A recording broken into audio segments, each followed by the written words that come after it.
Yeah, so I think Leighton Vander Esch got a crazy year on the horizon, and it's interesting because when Cowboy fans, and I think I'm talking to all of us right now, like not just I Am Legend Monster or anything like that. I'm talking to everybody. I think for the most part, everybody kind of reacts to the last thing that we saw. You know what I mean? Now, to be fair, what separates Logic from I Am Legend Monster is once we have that feeling, what do we do with it? Right? So everybody saw Leighton Vander Esch get hurt. So of course the last thing in our mind is, damn dog, I hope Leighton Vander Esch don't get hurt again. I think that's everybody's mindset. The difference is that, when you're logical, you kind of listen around and why is Antoine Woods driving back in motion? I mean, in coverage, whatever. When you think about okay, yes. So we don't want Vander Esch to get hurt again, right? But if you're like the logical side of the argument, then we look around for information. We'll listen to what Jane Slater got to say because she's the best. We listen to Mike Fisher and them, or Vander Esch's agent has an interview on the podcast, and we learn that his injury was just a freak accident and it wasn't severe. And that he should be good to go, that there are no setbacks, there are no problems, da da da, boom boom boom, and that Vander Esch's injury had nothing to do with his other injuries. It's not like a lingering situation. It's just something that happened one time in a very freak accident kind of way. All right, cool. But you could do the inverse, right? You can take that Vander Esch energy and go be an I Am Legend Monster and hide in some dark cave because you can't be outside in the sunlight. And you can say things like, "Oh, Vander Esch is injury prone. I wish he wasn't on this team." There are some I Am Legend Monsters that say shit like that. And I'm not necessarily buying that because I'm in Super Bowl mode and I want all the able-bodied people I can have on my team, right? Now, if Vander Esch can play, I mean, he played 11 games for you last year, right? He's not injury prone, but he just got hurt last year. People get hurt, right? And he played 11 games for you last year. So even if he mirrored that, right? If he played 11 games for you, then I need Vander Esch for 11 games. Then I got to figure out the other 8, right? But we'll cross that road when we get there. There shouldn't be a situation where we ever want to get rid of Leighton Vander Esch because he is a Pro Bowl linebacker, right? He is a Pro Bowl linebacker that can this is important. He is a Pro Bowl linebacker that had a fantastic rookie campaign, and he was on his way to having a really good sophomore campaign, right? He just kind of got hit by that bug a little bit, right? By that bug that we have information and indication that he won't be coming back to, right? He won't be getting hurt again. That's fair. That's easy. So my whole thing with Vander Esch is I don't want him to get blocked very much. I don't want Vander Esch to be dealing with tackles in this box, right? So one thing that we do know about him, Leighton Vander Esch, at least these 3 guys on the field right now, let me say this about them, is when 50's on the field, everybody sees shit quicker. Right. So I think there's a positive to having Sean Lee playing Sam linebacker. He may not fit that role ideally because I don't want him dealing with traffic. See all these tight ends on this side? This is your strong side. Sean Lee is a strong linebacker. That means he's going to be on the side with the most tight ends and the most action. And 9 times out of 10, they're going to be running in that direction. So Sean Lee's going to be running into a lot of clutter and blockers and people. Right. So that's just the nature of Sam linebacker. I think Sean Lee is a better will linebacker. I also think Vander Esch is a better will linebacker. Both those guys exist better when they can just make reads and run, right? So Vander Esch is in a situation where, just in general, right, to where he has Antoine Woods in front of him, and who is this, like Malik, right? And then when Malik comes off the field, like Kerry Hyder come out there.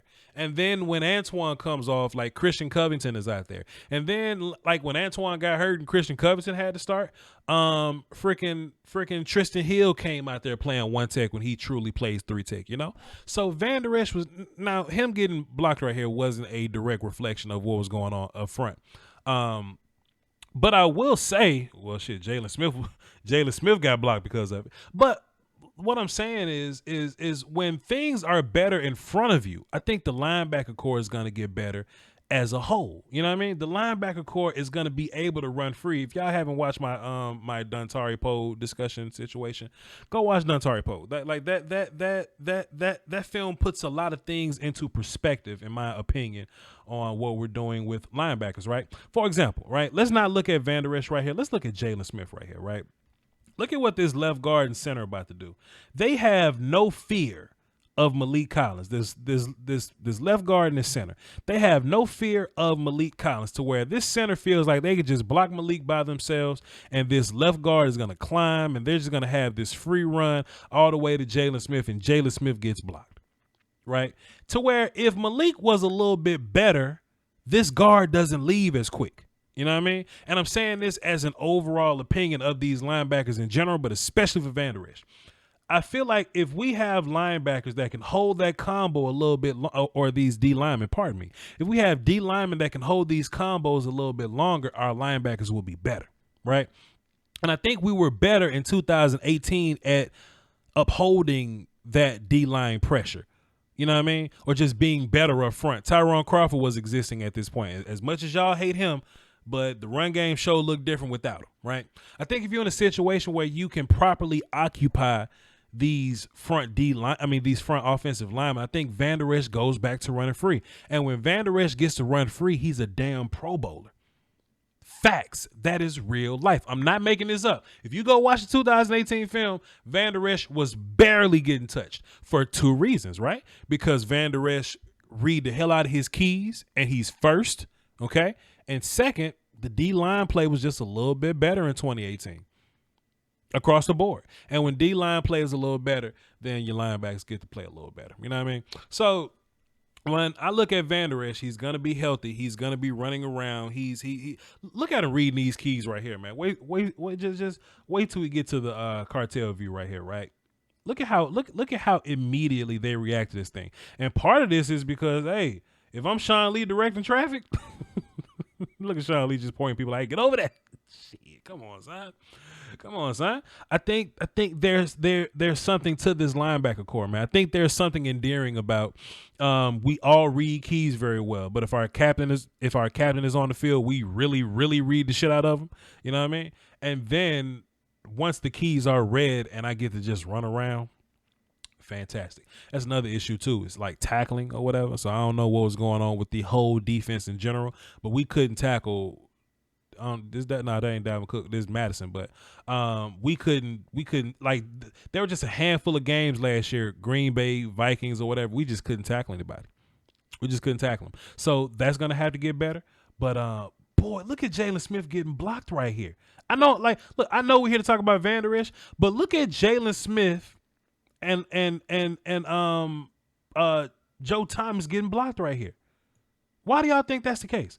Why do y'all think people were so quick to climb up on Jalen and Joe like this? Why y'all think that happens? Because there was no extra threat from the D-line.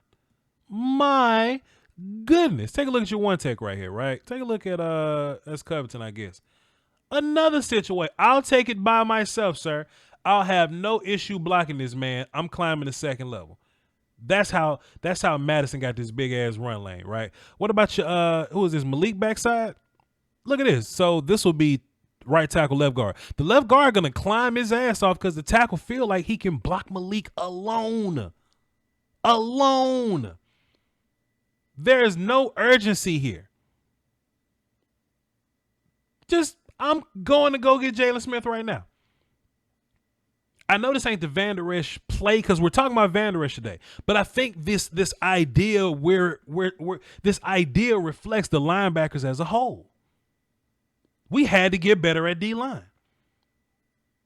I think our interior D-line was a part of the problem. Don't cuss, Covington. Don't cuss. We had to get better at D-line. That's the reason our linebackers was getting their asses smoked like this. All right, so our linebackers made a pretty good play right here. Let's see what the D-line did to make the linebacker so good right here. Let's see what happens. A little bit of penetration, a little bit of mess up front. That's all we need. So when I think about Vander Esch, I think, man, Vander Esch is going to live and die. And I said this in all of my film sessions. Y'all swear I was hating on Vander Esch. This is real life.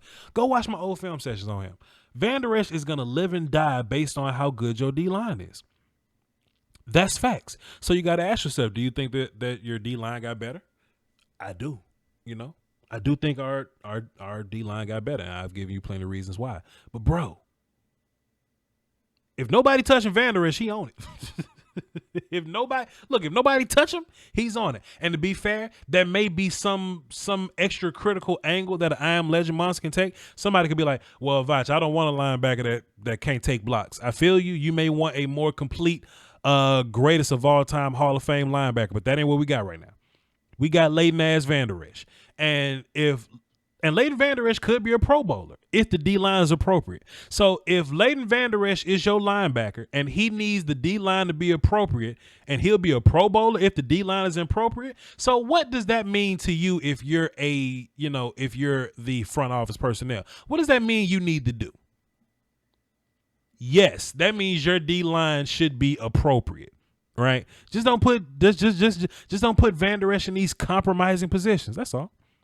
It's common sense. I don't have to explain that to you. Use your common sense. Fix your D line, and you got Pro Bowlers at linebacker. Easy. You'll do that every year because you get the formula now. You understand the formula. I'll take that every day of the week, man. I ain't want to hold y'all too long, man. I just want to talk about Vander Esch, want to talk about linebacker play, want to talk about the D-line play. Interesting stuff, man. I normally hate defense, but I know defense. I just rather talk about offense. But it's always fun when I get to dive back into it, man. So if y'all appreciate these defensive talks, man, I'll be dropping more defense. Maybe I'll look at safeties or something. I don't know. But hey, man, shouts out to my Patreon people, PayPal, Cash App people. Y'all keep the lights on up in here. Salute. Follow me on Twitter, VOCHLOMBARDI. Hit the like button for the algorithm and hit the notification bell so you know when I drop random ass videos in the middle of the week just like this. All right? Y'all hold it down for the Doski Woski Peasky Wheesky, man. Till the next film session. Salute. The YouTube Illuminati is taking money away from your favorite content creators, and people often ask the best way to support the channel directly. I tell them that subscribing to my Patreon. Just $1 a month would increase production and the frequency of uploads. Basically, that means more content for you. For less than a bag of almond M&Ms, you can support the channel, call dibs on requests for future videos, and you can have access to Patreon exclusive material like my throwback film sessions. That's patreon.com/Voch Lombardi. I appreciate the support. Doski Woski. Salute.